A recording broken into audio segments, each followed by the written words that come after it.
우리는 매일 하품을 하곤 하죠. 노잼 김 부장께서 아침 회의로 2-3시간 동안 떠들고 있을 때나 어젯밤 갑자기 떠오른 전 여친 미영이 때문에 잠을 설쳤을 때 우리는 하품을 하곤 합니다.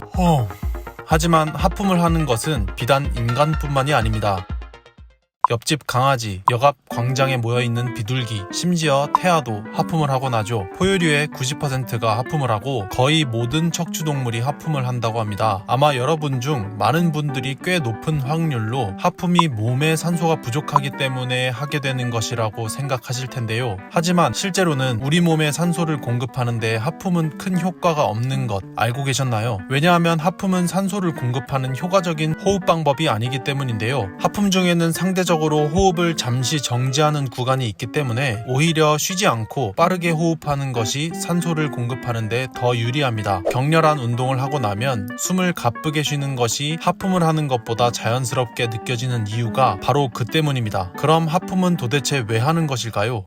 바로 뇌의 온도를 조절하기 위해서입니다. 2007년 알바니 대학의 앤드류 갤럽 교수는 2가지 실험을 하였는데요. 먼저 2가지 실험 중 하나는 이마에 온 찜질팩과 냉찜질팩을 올려두고 하품을 하는 횟수를 통해 머리에 공급되는 열과 연관성에 대해 조사하는 것이었습니다. 이 실험의 결과는 이마에 온 찜질을 한 사람들의 하품 숫자가 냉찜질을 한 사람들보다 압도적으로 많았습니다. 뇌에 열이 공급되면 하품을 하게 된다고 볼 수 있겠는데요. 이에 갤럽 교수와 그 연구진들은 하품을 하게 되면 안면 근육이 수축과 이완을 반복하며 머리로 향하는 혈류를 증가시키고 이때 증가한 혈류는 두개골 안으로 유입되어 뇌를 냉각시킬 수 있다고 결론지었습니다. 그리고 폐에 상대적으로 체온보다 차가운 공기를 들이마시게 되면 혈액이 냉각되어 뇌로 공급되는 혈액 온도가 낮아질 수 있기 때문에 하품을 하는 것이라고 판단하였습니다. 나머지 한 실험은 숨을 쉬는 방법과 하품의 연관성에 대해 연구한 것입니다. 44명의 실험자에게 4가지 호흡 방법으로 나누어 하품의 여부와 그 빈도수를 조사하였는데요. 결과는 코로만 숨쉬는 군에서만 하품을 하지 않았습니다. 다른 방법은 모르겠지만 코로만 숨을 쉬면 하품을 하지 않을 확률이 높다는 것이겠죠.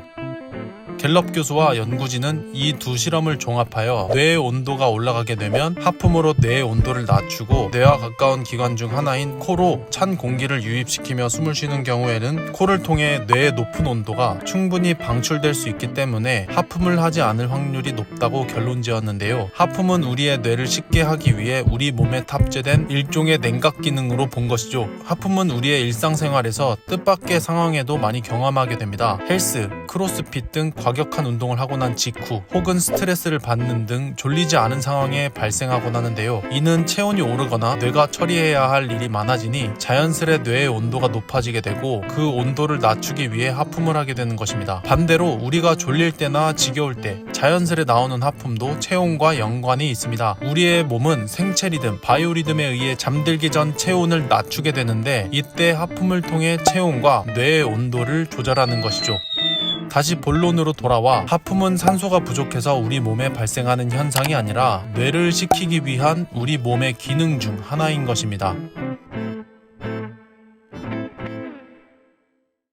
같이 대화하던 사람이 하품하는 것을 보고 그 모습을 따라 하품을 해본 경험 누구나 다 있을 텐데요. 앞사람이 하품을 한다고 해서 나도 똑같이 하품하는 건 내 체온이 상대와 같아서 그런 것일까요? 당연히 아니겠죠. 그럼 하품이 전염되는 이유는 무엇일까요? 하품의 전염성에 대해서는 다양한 가설이 존재하는데요. 하나는 바로 인간의 거울신경세포 때문입니다. 뇌에 위치한 거울신경세포는 이름대로 거울과 같이 모방하거나 관찰할 때 활성화되는 세포입니다. 특히 상대방의 감정 상태를 이해하거나 공감에 관여한다고 알려져 있는데요. 누군가가 어떤 동작을 하게 되면 내가 그 동작을 따라하지 않더라도 마치 그 동작을 한 것처럼 인식하는 것입니다. 누군가 하품을 하게 되면 하품이 필요한 상태, 감정에 공감하게 되고 그 즉시 하품이 나게 된다는 원리입니다. 나머지 하나는 인간이 사회적 동물로 진화한 증거로 보기도 하는데요. 이게 도대체 무슨 말이냐 하면 동굴 생활을 하던 고대 인류에게 생존이라는 것을 위해서는 무조건 누군가는 깨어 있어야 했습니다. 누구에게 언제 어떻게 공격당하여 생을 마감할지 알 수 없었기 때문이죠. 일평생 경계심을 놓을 수 없던 고대 인류에게 하품의 전염을 통해 집단 구성원들의 경계심을 높이고 뇌의 인지 능력을 깨울 수 있는 집단 행동이었다는 주장입니다.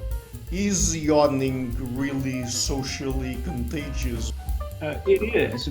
our species, they can be elicited, and it's been demonstrated in the lab that they can be elicited through visual stimuli, seeing someone else yawn, auditory stimuli, combination of those two, but also just reading about yawning or thinking about yawning can produce this response. So if spontaneous yawning serves to increase circulation to the skull that might have these thermoregulatory outcomes, right, and cooling the brain, that's going to have consequences in promoting arousal, perhaps increasing alertness and mental efficiency. Now, if that behavior spreads through the group via contagion, it could serve to promote overall collective vigil and improve awareness of the collective as a result. 뿐만 아니라 현대에 들어와서는 낯선 사람보다 가족, 가까운 지인의 하품에 전염되는 경험을 할 가능성이 더 높은 것으로 나타났습니다. 나와 가까이 하는 사람이 마치 아주 먼 과거에 동굴 생활을 같이 하던 사람처럼 소속감, 유대감을 느끼고 그들이 하품을 하면 같이 하품을 하며 경계심을 일깨우는 사회적인 의사소통 중 일부라고 볼 수 있다는 것이죠. 그 반증으로 공감 능력의 발달이 잘 되어 있지 않은 4세 미만 정도의 어린아이나 공감 능력이 부족할 수 있는 정신질환자는 하품에 전염되지 않을 확률이 높다고 합니다. 그리고 하품하면 빼놓을 수 없는 게 있죠. 바로 눈물입니다. 하품을 하면 눈물은 왜 나는 것일까요? 당신은 어제 늦은 밤까지 게임을 하다가 다음날 여자친구 미영이와 데이트를 하고 있습니다. 참다 결국 피곤한 나머지 고개를 돌려 몰래 하품을 하고서 빨개진 눈과 고인 눈물을 미영이에게 보여주고 마는데요. 미영이는 눈물을 보고 무슨 일 있었어? 왜 울어? 라고 물어보는 여러분의 인생 최대 위기가 찾아오게 됩니다. 이런 난감한 상황은 도대체 왜 벌어질까요? 하품을 하면 얼굴의 근육이 수축과 이완을 하게 됩니다. 그때 안면 근육이 눈 주위에 눈물샘을 누르며 자극하게 되는데요. 이때 바로 눈물이 나오는 것입니다. 뿐만 아니라 하품으로 인한 자율신경계의 각성 때문에 눈물이 날 수도 있다고 합니다. 자율신경계는 우리 몸의 비자발적인 기능, 그러니까 동공 확장, 땀 배출, 심장 박동, 눈을 촉촉하게 하는 등 우리 몸의 여러 가지 기능을 조절합니다. 하품으로 인해 우리의 몸이 각성이 되면 이는 바로 자율신경계의 일시적인 활동 증가로 이어져 눈물샘을 자극해 눈물이 흐를 수도 있다고 하네요. 자, 이제 여러분들은 이렇게만 말씀하시면 여자친구 앞에서 난처한 상황을 쉽게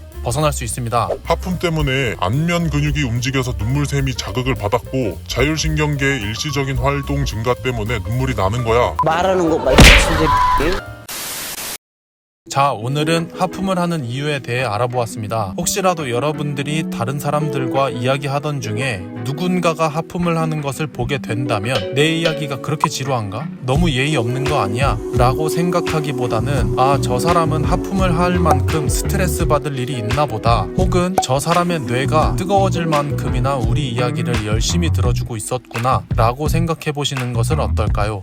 이상 잡아먹는 지식 잡지식이었습니다. 감사합니다.